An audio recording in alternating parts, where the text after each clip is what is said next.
Welcome, everybody. You have found it. It's a brand new episode of Bullet Points. You've been with us for a lot of these shows. You've seen us do bullet points. You've seen us do single shots. A few of you might even have witnessed the very rare double shot. It's like a double barrel of information and fun. That's what we're looking for. What? Judd Dunning over there in Los Angeles, another hot spot. What's bullet point number one? Our socially distanced bullet point number one is the coronavirus and everything that relates to it. Now, this coronavirus, have people been talking about this? Is this something I might have seen on the news? Well, actually, it's the common cold, but on steroids. So, yes. All right. And bullet point number two. Bullet point number two is everything else happening in the world and a wild card. That's great. We have to discuss what's going on with the rest of the world and the wild card. I'm looking forward to this a lot. A lot. It's a subject. Okay. It's okay. It's a subject that is near and dear to me. But let's get started. Let's dig into very quickly here the coronavirus, the pandemic. It's a pandemic, Judd. And pandemic, it sounds like if one of those copper pans and a really good mattress were to have a baby, you'd have a pandemic. It sounds like something as seen on TV. It's a pandemic. Now you can cook from your bed, but it's not funny. It's very serious. Let's go. It does sound kind of like almost like a compliment or a half horse and a half, satyr kind of party, but it's not. It's extremely bad. You got to joke. You must. This is the American way. Some humor amidst the storm. So, Michael, I believe we're going to lead it off with hydroxychloroquine. Yes. Yeah. You've got the big battle keeps raging about this hydroxychloroquine, whatever. It's a drug that's been around for almost 40 years, I want to say. It's an anti-malarial, but then they infuse it with some other, I don't know. I'm not a doctor. All I know is India is telling all their doctors, nurses, and ER techs, take it. You start taking this right now. India, they're not known for being stupid. I don't mean to be a stereotype jackhole here, but I think if the smarty pants in India are hanging on to it, there's probably a good reason. And for some reason, Dr. Fauci and all these Fauci who loved it back in 2007, Fauci who's like, oh, this stuff's great. It's a cheap and it looks like effective way. France is hanging on to it again. Germany's hanging on to it. And for some reason, we're dragging our feet. And there was recently a state representative in Michigan, a Democrat who got she got the Rona virus really bad, and she says that it saved her. That and in Michigan, you have the governor of Michigan and the governor of Nevada saying you're not allowed to have it. You're not allowed, and they're not even doctors. And they're like, no, you're not. But they quickly reversed course on that. Well, first of all, when I hear Fauci, I mean, we could go into Fauci a lot. I mean, the guy's backed by the WHO. He's backed by China. He's backed by the Bill Gates Foundation. He's backed by the Zuckerberg Foundation. Questionable character. But whatever scraps of integrity this man has in this power office he's suddenly in, I agree. I think chloroquine's definitely working for a lot of people. Look, I hate to quote somebody from the hard right, but Michael Savage is a doctor of botany. He's also a doctor of epidemiology. And he said, yeah, it is working. It is a neurotoxin. So it's not the right solution, but it's a solution that could get us back to work. People are being cured. I have to say something. They were talking about mixing it with the Z-Pack, and I had a horrible flu-ish virus at the beginning. I didn't have COVID, and I was better in 3 days with the Z-Pack. So some people were mixing it, but he said the deal is it's got to take down the cell walls to let it attack, and that's what apparently this malaria drug does. Well, if it's me now, I'm in a hot spot. I'm in New York. And I guess they just don't want people just willy-nilly taking this on their own. You need a doctor's supervision, but they won't even let you write a prescription for it. I guess now, unless you have symptoms. But if I'm just going to say this publicly right now. If I'm in the ER and I've got a fever of 103 and my lungs are being filled with like crazy pneumonia, pandemic Rona fluid, go ahead and I'm going to take the shot on the chloroquine. Go ahead, let's roll the dice. They act like it's this new crazy medicine from Mars. This stuff has been around forever. It's like for $15, that's the whole course of treatment. $15.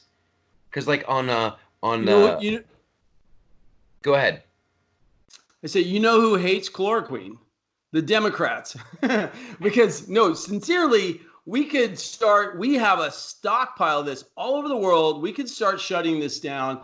Now we've got to be careful with it. But the prisons just bought a ton of chloroquine today. So the prison systems, we had our first infected case in the Los Angeles jails today. So who knows how that population is going to spread. I mean, if the whole timetable that we're seeing, the fear timetable of CNN is, a year based on a new vaccine. If we have something we could use, let's use it. I agree. Yes. And also, I think it's worth noting that I've looked into this, and apparently there's two different types of strains of this. There's the L strain, and then there's also the S. You want to get the S. That's the one that's like very mild. L is super aggressive. So as we move forward, I would open up the floodgates on chloroquine. I'd be doling that out like it was Halloween candy. And like hopefully we can get a herd immunity to this thing. Hopefully enough people will get the S variety, because once you get the S, you're also immune to the L. So I'm ready to French kiss Tom Hanks' wife. I want to get the S. I want to get it and get it over with. I'm tired of the waiting. So look, man, I'm gonna, before we pivot into the next topic of this, I mean, I've seen AEI's reports on economic loss and recovery. I've seen a number of the statistics. Look, I think we'll start using this. I predict we'll start using this drug. The left wants to lambast Trump and flip-flopping on the drug. Of course, he should be flip-flopping on the drug because you know why? Because Trump's not a doctor either, right? So why are we picking apart the fact we're trying to find the solution? But my stat is that we're going to shut this. Trump needs to extend it once, just so he said he can. We've already got flattening in different areas. We'll start using this drug, and then we're going to have to shift to isolating the vulnerable. I think America's back to work. I'd say we lift this mid-May to June, and we're just going to have to march forward and take this drug. I think we're just going to have to start taking that this year because it's what we have available until a vaccine comes around. All right, and moving on, final comments on the drug. I think we have to try. We have to be a little bit more. I was joking when I was saying about the Halloween candy. About French kissing Tom Hanks' wife. Yeah, I don't know. There's probably someone more attractive that I could. Nothing against Rita Wilson and her big fat Greek wedding, but and I think just we cannot, and we can't have the cure be worse than the disease, and our economy is just getting crushed. And I think a herd immunity is a better way to go. That's what we're looking at. But let's go on to the next segment of the pandemic. We're going to the second best hairstyle besides Donald Trump, which I'm headed towards slowly. I'm just waiting for a little more thinning and a little more foppishness here. Boris Johnson, I mean, and, God bless this guy. I will, if I can just jump in for a second, I've been doing live reports on, he has been the mayor piece. He is the king to the queen of the return of healthy free market capitalism and American British exceptionalism. God bless this guy. Please respect Boris Johnson. He's been such a force with what he's done in the EU. He's been such a force in the world. But, I've got a doctor over here. This thing goes fibrotic. And Michael Savage also talked about it. It's 4 times worse than the common flu. I mean, it's very bad. If it gets fibrotic and gets in your lungs, the risk of pneumonia and drowning is very intense. And he's in the ICU. So We hope that Boris, I could say so much more about Boris. Michael? Well, I shall say this about Boris. He's seems to be a good lad, and he's supported Brexit, and he got us through some very, very dark days. And if you want to talk about someone who's enjoying some chloroquine right about now, it would be old Boris Johnson.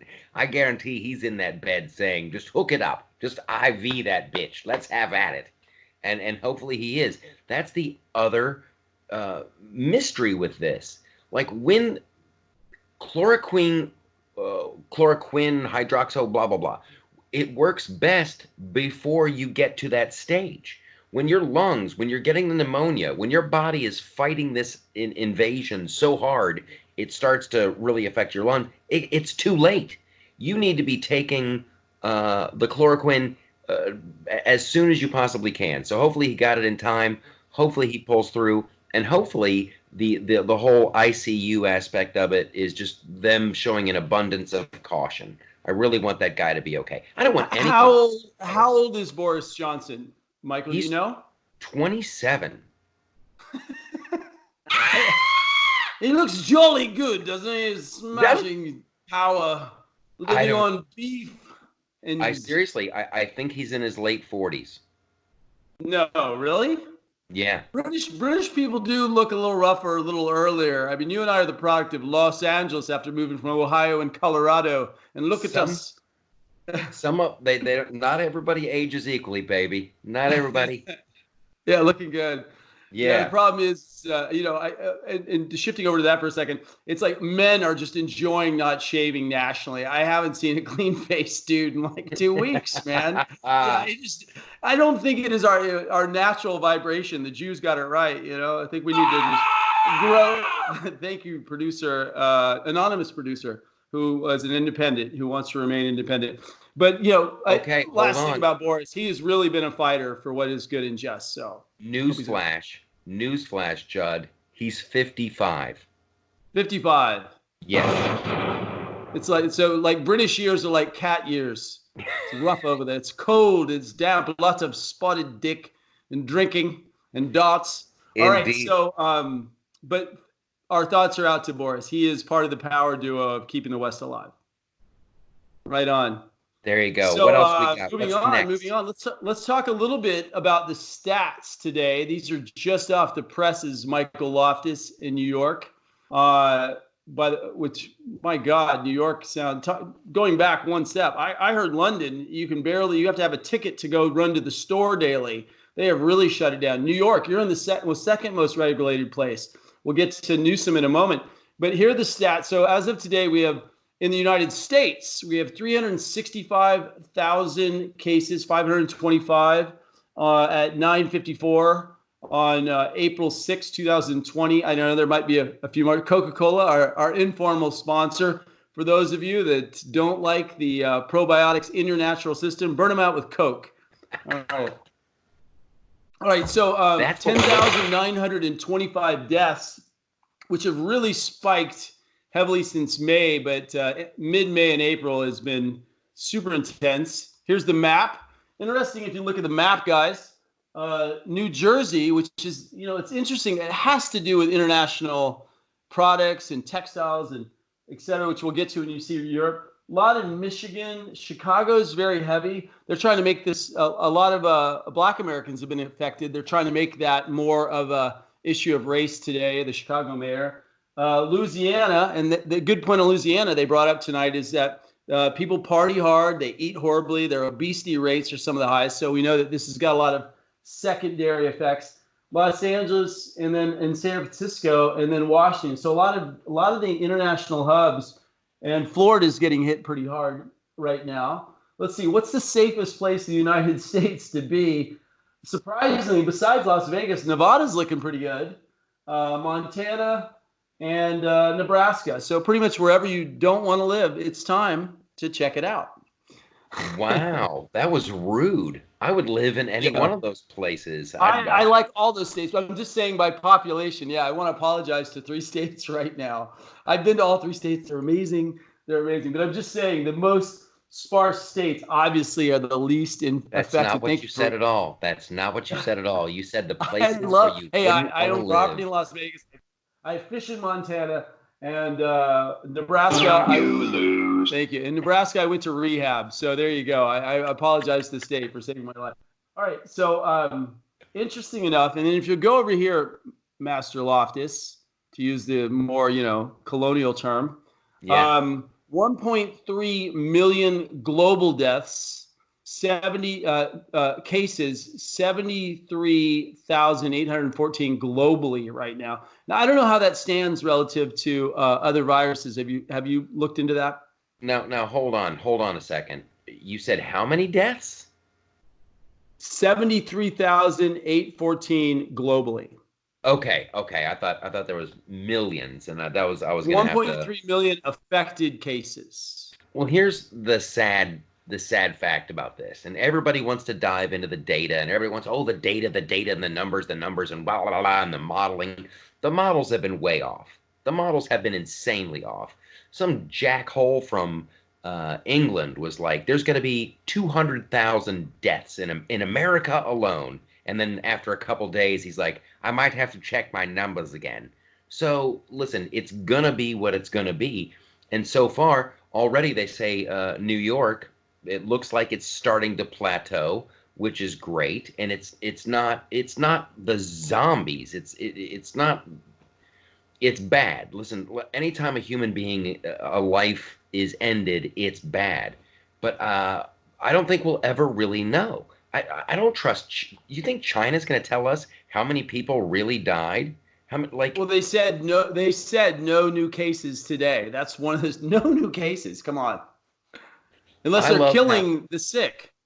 I'm sure you heard about the 21 million cell phones that went dead. No, tell me Yes. this.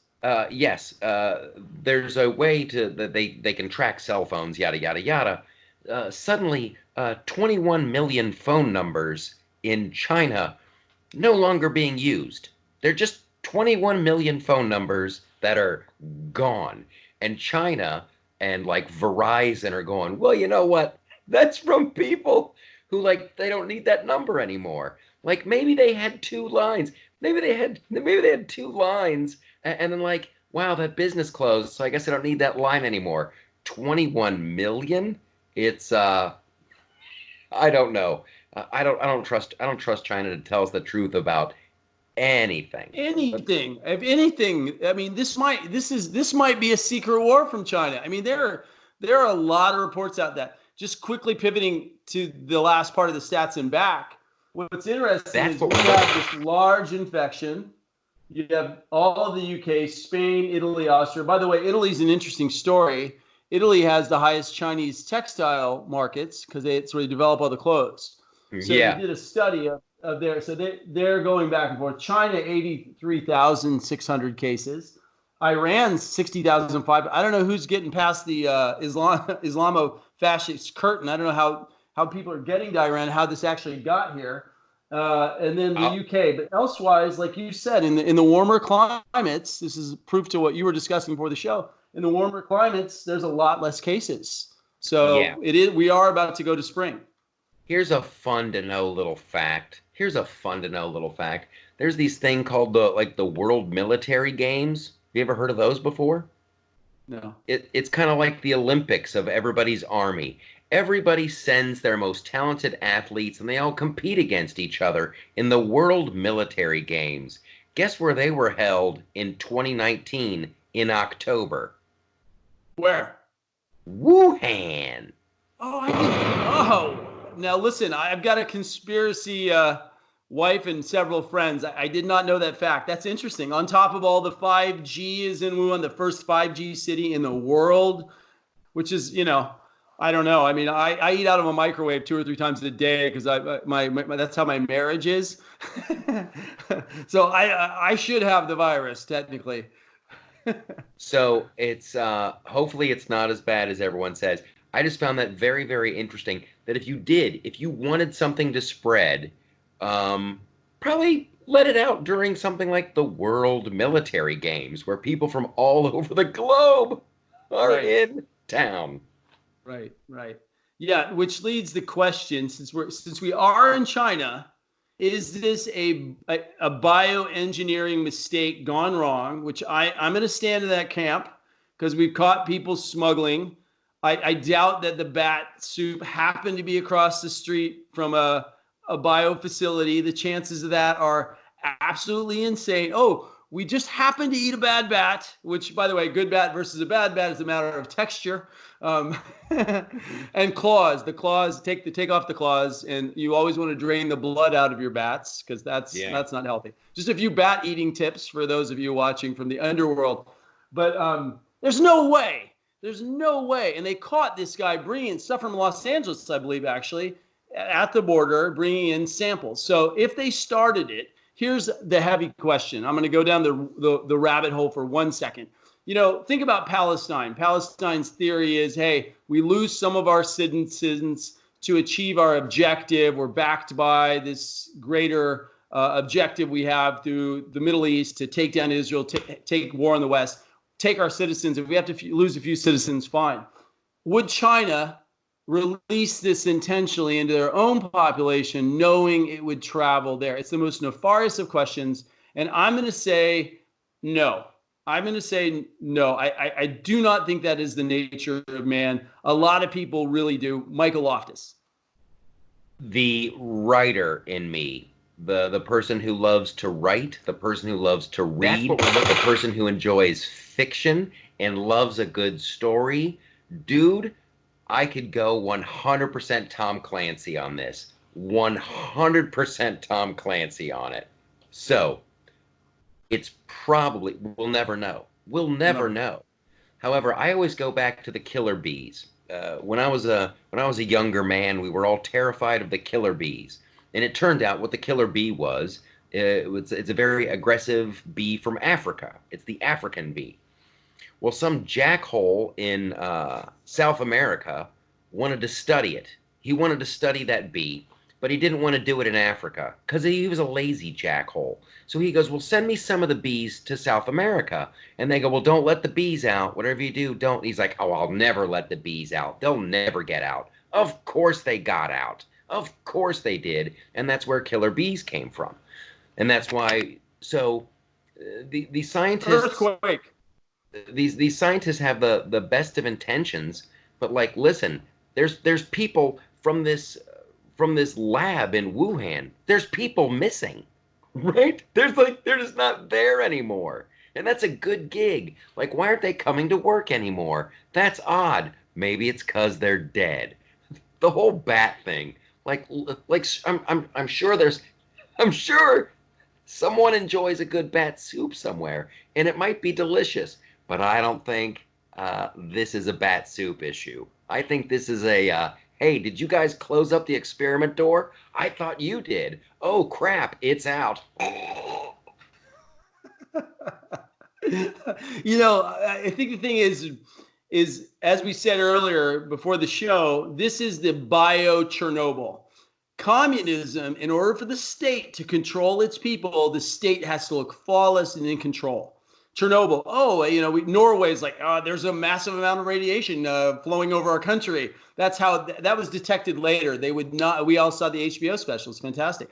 This is a perfect example. Communism doesn't care about the people. They care about control. They didn't tell us in December, right? They don't care. They have their own masses that were affected. They have horrible regulations over there. The state cannot admit fault. The state is God. And this whole virus is a result of communism. It's a result of socialism. States trying to preserve themselves instead of preserving their citizens. And that is why this has flowed out there. And I agree, the Kung Flu is completely China's fault. I don't think we're going to have Kung Flu reparations. I just want to say Kung Flu one more time. But on a really serious note, this is the West versus communism. And they effed up, man. They tried to save their ass instead of their face. So that's how you see it, and that's how I see it. And I really wish that's how the rest of America saw it. That this is a battle between freedom and democratic republics, however you want to, constitutional republics, freedom. This is a battle of freedom versus communism. And when you have people on the left side of the aisle trying to use this thing to score political points.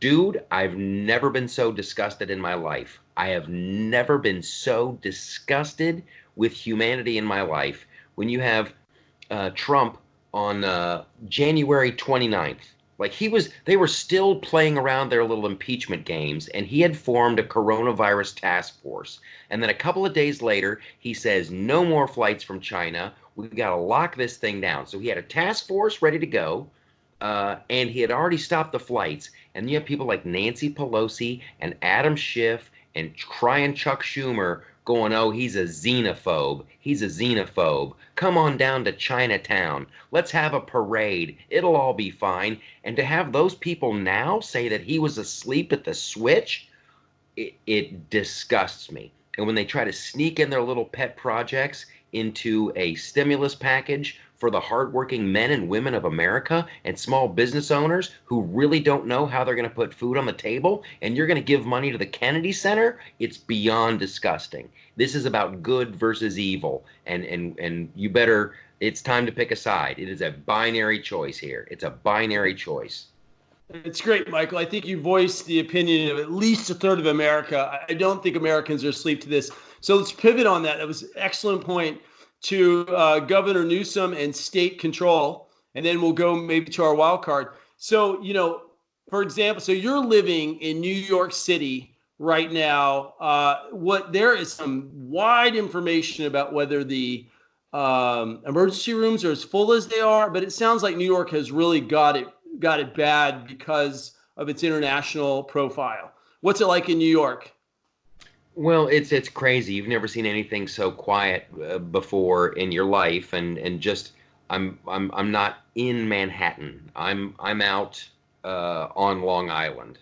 So so it's a little, but it's a little bit weird here too. And you believe half of what you read and none of what you see, whatever that thing is. They keep. It's hard to say, man. Like I've been in lockdown. I'm not going to hospitals. I'm not seeing what the emergency rooms are like. I'm just going off of what people are telling me. However, I'm glad that we've got the Samaritan's Purse opened up a field hospital in Central Park. I'm glad that that Navy ship is here. That hospital ship is here. They're ready to turn college dorms into hospitals. I mean, they're really ready for like an avalanche of dead bodies, and hopefully we can hold it together. And the doctors and the nurses and the EMTs, I cannot imagine being in their shoes where you just keep, yep, it's a 12-hour shift again tomorrow, 12-hour. I mean, they are working their tails off, and I just want to make sure they have everything they need. Our prayers and our thoughts to everybody in New York. I don't want to sound conspiratorial, but I just spoke to an ER doctor who lives next door to me, and he works at the Los Angeles emergency room. And I said, "How's it been?" He's like, "It hasn't been that busy. I know one person who died here, one person who died here. He saw it affect the first young person, which was significant." He's like, "Yeah, just keep your social distance, wash your hands." He's like, I had bronchitis. This is a doctor. He goes, and they wouldn't test me because I didn't have the fever. He says, very uncomfortable being in the ER. He's saying that it's not that full in certain areas, which this makes me nervous. So first of all, for the people that are really affected, Michael and I are sending you all of our love because this is a serious virus. But the state control and state expansion, this is unprecedented shutting. There is due process and legislative override, things that are happening right now that thank God Bernie wasn't in office. Thank God Obama wasn't in office. Thank God maybe Trump will be like FDR, won't be like FDR, and have to have 75% of his expansion ruled constitutional after the New Deal. I know we're going to roll it back. I know we're going to open our doors. But there's got to be something else going on because there's a lot of disconnects and information with the medical system. But I guess if you look at the map, right, if you look at the map we looked at earlier, which is significant behind us, I mean, you are seeing this massive red dot here in your area. You're only seeing Chicago, Detroit, New Orleans, LA, San Francisco, Washington, and Miami, and Atlanta. I mean, besides that, the nation is not in that same level of crisis. What's going to happen, we'll see next. But Newsom, of course, because we live in the bluest of blue states, Newsom just issued, hey, maybe we're going to allow a fine for people to report if other people are out and about. Dennis Prager did a great video on the war on cars. And I get in my car every day. I don't have to contaminate anybody. I drive my family to go see the sunset on a daily. We open the windows, we get some air. Nobody wears masks. We return safely back to our home. There's so many people that are off the streets. You can be interconnected with society without being this isolated. And they're isolating by fear, and they're expanding the government so radically. So that is what's uncomfortable for me. You know, I am a limited government. Well, limited government doesn't really exist anymore, but I am a keep government the right size kind of guy. What are your thoughts? I'm seeing some terrifying stuff, like some really butthole clenching, scary stuff. Yeah. When you had that paddle boarder, they took 2 boats. They had to arrest that paddle boater who was all out by himself. He was in the ocean by himself, and they arrested that guy. Are you crazy? There was a woman in Pennsylvania who was just out for a drive, like you were saying. You go out and you see this. She was out for a drive. They were going to arrest her. They gave her a fine. Like, this is going way too far. Like, way too far. And it just amazes me. One of the criticisms that Trump is getting is that, like, he needs to lead. He needs to tell these governors to shut. Like, no. This is you're seeing what happens. Absolute power corrupts absolutely. And Trump's being very cool. He's leaving it up to the states. But then you see Gavin Newsom, this guy who's like, oh, government's going to solve your problems. And it's usually those people. It's people like that. That's what we are also the first to say, hey, you might want to rat out your neighbor. If your neighbor, never forget, that's one of the things that Roosevelt was doing too. You know, like, granted, it was World War II, but he's like, hey, keep an eyeball on your neighbor. Your neighbor might be a spy. It's scary. It's a slippery slope. And they're talking about this Google technology, and your phone will be able to track if you're keeping social distancing. Are you crazy? You don't want any part of that. You don't want any part of that, America. You know what's ironic is we have died. Millions of us have died for less freedom in international skirmishes as we're the police force around the world through our rise to being the world power post World War II. We have gone and sacrificed life, liberty, and freedom and fortune for lesser violations. And right now, I am amazed at how America is sitting back. Yeah, nobody wants to die. I get it. But I guess, Michael, I would say this. I continue to take a beating from half of America for even supporting Trump. I get called a bigot, a racist, and a sexist just for liking the fact that he's a limited government guy and he's basically got mostly conservative principles and he's a disruptor. And even if you don't like his personality, he's done amazing policy work. And I don't even pay attention to his personality. But I am so happy this is the guy that we have in office coming out of that. So, looking ahead, I think this has been a great show, Michael. We have so many points we could talk about. Do you have any final thoughts before we pivot to our wild card? Just that it's all going to be okay. And the wonderful part about all of this, the great silver lining in all of this, is that it's not President Hillary Clinton and that it is President Trump. And what will happen is manufacturing will come back. We can't even make penicillin now, you guys. We don't have the raw materials to make penicillin. That stuff has to be here. You need steel. Remember when Trump supported the steel industry? He's like, we need that for ships and airplanes. We need to be able to make medicines here. Manufacturing, it has to come back. It's national security. And Trump will lead the way. And oil manufacturing. Why are we processing other people's oil when we finally had independence? I don't know if you remember as a kid, we were shut down by OPEC, right? We couldn't even get gas, the lines we went through. Here we are. That is such a great ending point because once again, not only make America great, but make America autonomous in itself. Bring it home for now. What a great outcome that would be. It's almost like when Trump was saying America first, we all knew it collectively. We knew it intuitively. That's the thing. Americans knew this. That's why we made Donald Trump. He didn't make us. He's just the right guy at the right time. We need to be able to control our borders, and we need to be able to stand on our own 2 feet. Anything else is just horse hockey. That would be Michael Loftus' ninth voice during the show. Ninth voice. Thank you very much. All right, so now it's time. Woo! Time for our wild card. Our wild card producer, our wild card, which merits some kind of sound effect. I don't know what it is. Thank you very much. Thank you. Thank you. And also stand by to see how long my beard grows, because this is going to be, I'm thinking a month. I'm going to look very old, or like I'll look like Santa Claus by the time the virus is over. All right. So pivoting, Michael Loftus. So this is one that, I get a lot of flack on the show for picking bad wild cards. So I think that Michael blessed this one with approval. Our wild card is the history of the word fuck, which is which just feels good just to say it as a man and the quarantined man. The internet is a wonderful place, isn't it, Judd? Isn't it liberating? It is an interesting place.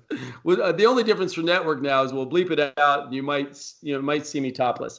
So, okay, Michael. So I know you're a big fan of the word. You want me to tell you a little bit about what's going on? I'd like to hear your perspective. Well, I've got some hope on this, because this is one of my favorite words ever. Like one of my favorite words ever. It's especially sexy when women say it.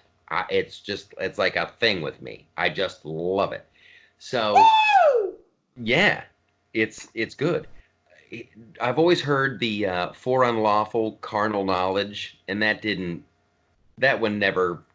never believed it. Anglo-Saxon, right? It was an Anglo-Saxon F-bomb myth. And then there's another one, like fornicating under consent of the king. I never believed that one either. I just think, here's what I think. It's like what are those words, like pop? It sounds like it's just the perfect word. And I think at one point 2 people were doing it, and like somebody somewhere went fuck, and like, ooh, we should call it that. Is that the birth of all life?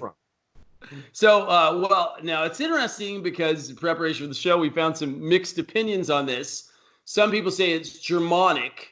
It's a Germanic word from around the same period, around the 1458, I believe, that it means to strike and to do so repeatedly, which it's pretty good, How you doing? So that is what's going on. But tonight, if you're, all of us are homebound to the internet, that's probably why I saw this, was in 1568, Cora Bassett, she's an actress and a playwright, is saying that it came from Scotland, that they found it. It's in the Bannatyne manuscripts from the National Library of Scotland. They're revealing the lost manuscript. And there was a guy by the name of Greg Ballantyne. And Greg Ballantyne would have wars between poets. And he called the other poets, the first time literally in history they see it written, he called him a wan fucket funling, which apparently in Scottish is a bad thing to call someone. Well, I think a wan, W-A-N, that's little, right? Like you're a wee stupid fucklet or whatever. So I think what that's the first time it was in print, I think, is what it is. But because I think the word is Germanic. I think it's the root origin of the word is Germanic, but the Scottish people might have put it in print for the first time. So the oral tradition of fuck might have begun with the like the Bible. It could have been the secret in the Talmud or something. It could have gone way back. The oral tradition of Scotland. And then how did it get to Germany? So let's think about the global map for a second. The migrations to Germany came mostly from the oral. I beat myself up on that one. I can't sound intelligent enough to know where exactly Germany came from. But so it would have poured down through German tradition, through the oral tradition first. Well, you raise a very, very good question. What did they call it back in Bible times? Right? Oh When yeah. I wonder what that is. Some that it's gotta some listen, somebody knows. Somebody knows somewhere. Somebody's got like the Dead Sea Scrolls, and there's some there's some information in there. But that's what I want to know. Like in the Middle East, in the olden days, Yeah. back in the year like Yeah. two, what were they calling it? You I know? think it was more of a hand gesture at the time. It was something like this. I think this was kind of it was a slapping and a pointing with a thumb of some, You don't think I the don't you don't know. think the you don't think the Romans had a word for it? What were the Romans doing? Because the Romans were doing everything. Well, while our satellite is still letting us communicate, I want to thank everybody for being here. Word is going to keep going. Word is going to keep growing. Make sure you're going to the Bullet Points website. Make sure you're going to loftusparty.com. The future, ladies and gentlemen, is oh so bright. Let it shine. That's what we're looking for.